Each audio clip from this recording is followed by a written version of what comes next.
Okay, now I'm gonna leave Clock Town so I can talk about the graphics. Majora's Mask shares, as you can see, the same graphics as Ocarina of Time had, which were great for the time period when it was released. But Majora's Mask takes Ocarina of Time's detailed environments and gives them even more life and more detail.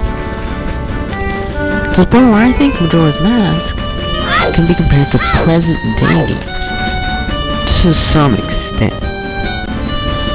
You can understand that there's still technological differences, but it's a pretty good game. It did have the expansion pack for the N64, which allows it to have such detail in a 3D environment.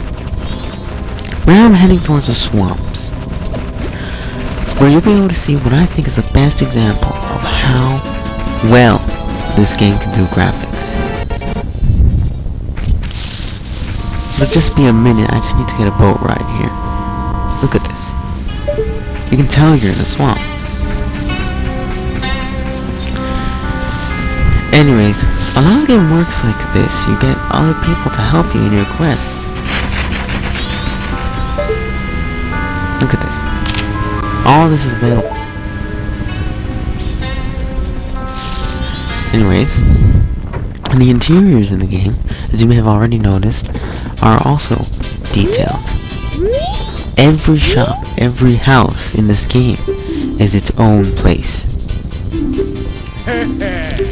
Anyways, let me just exchange this photograph for a boat ride.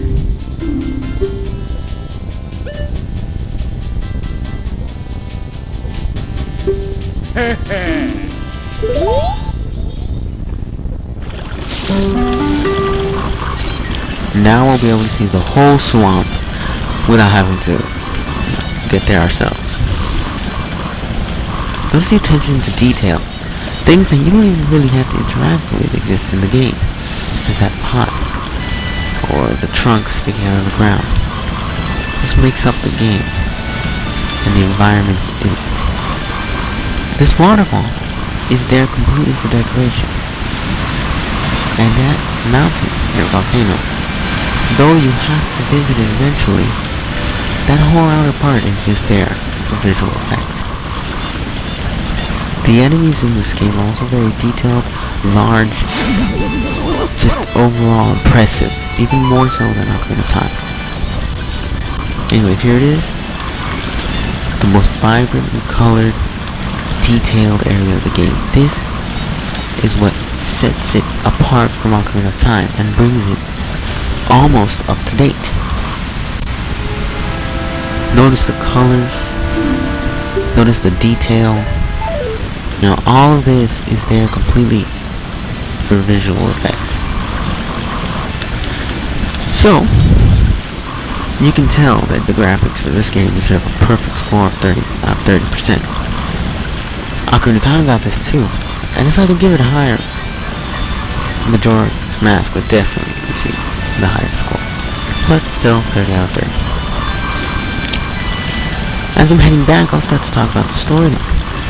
This is where Majora's Mask either triumphs or fails, depending entirely on the player. You'll notice the clock perhaps faintly at the bottom. You can't really see it right now. But this is a big deal about Majora's Mask. What makes you love it or hate it. The game itself is timed. Well, loosely timed at least. Basically, this is the story. Link is traveling on Epona in search for a lost friend at the beginning, when Skull Kid ambushes him. You may remember Skull Kid from Ocarina of Time. Anyways, Skull Kid ambushes Link, takes Epona and the Ocarina of Time, and runs off.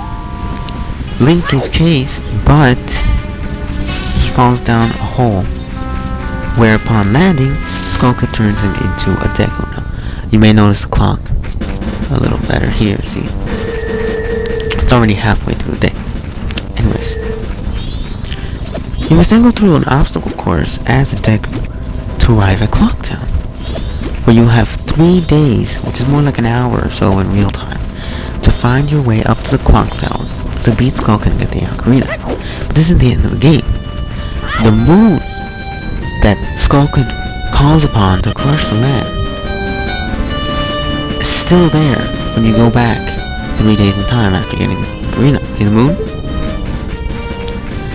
So you have to go through the game so you can call upon the 4 giants to then push the moon away after defeating Majora's Mask and Skullkid. The whole story involves a lot of mask and a lot of time travel, so it can be frustrating at times. But it's very original and a nice fresh outlook for Zelda games.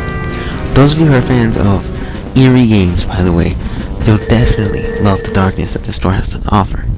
But not everyone loves storyline, especially the limited time you have to do anything in the game without having to go back in time and lose most all of your progress. Frustrating for sure. This has somewhat to do with gameplay as well. Majora's Mask strays very far from the usual Zelda game, for sure. So it can be a stretch for some fans. Time travel again is the main part of the game that you'll either love or hate, as you have to rely on it for most of the gameplay elements in the game. But there's some good aspects of Majora's Mask, regardless of your preferences, such as the abundance of mini-games and side quests. So an example of a mini-game here and now. And the land of Termina is just huge. Like, this is one of the mini games. It involves targets and throwing various items into baskets. Again, you can win heart pieces and such things in this game. Anyways, the land of Termina is huge, and its many burrows offer so much exploration. It's not even funny. It's like a present day game. These characteristics will make any game good, but the time travel still makes a big difference. So, Majora's Mask gets an imperfect score for gameplay and storyline.